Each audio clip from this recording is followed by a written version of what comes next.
Netflix India ने sector 36 का trailer launch कर दिया है।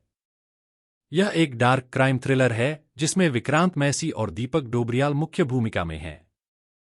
सच्ची घटनाओं से प्रेरित यह फिल्म उत्तर भारत की एक झुग्गी बस्ती से कई बच्चों के लापता होने के बाद एक सीरियल किलर की तलाश पर आधारित है।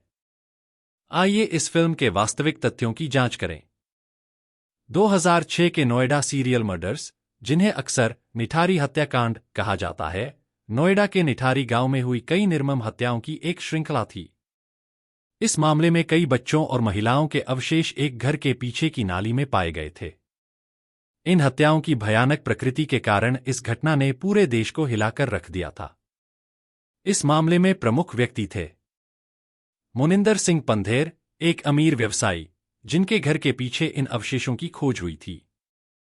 शुरुआत में उन पर भी संदेह किया गया, लेकिन कुछ मामलों में उन्हें बरी कर दिया गया, जबकि अन्य में दोषी ठहराया गया।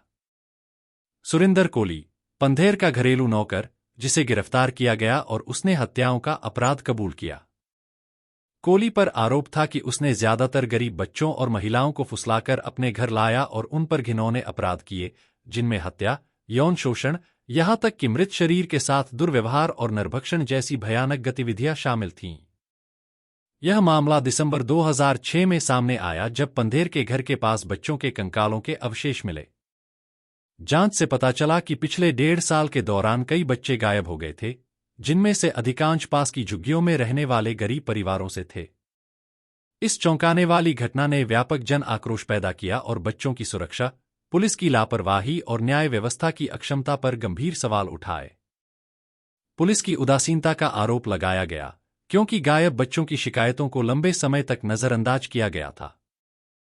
सुरिंदर कोली को कई मामलों में उसकी संलिप्तता के लिए मौत की सजा सुनाई गई, लेकिन कानूनी कार्यवाही कई सालों तक चलती रही।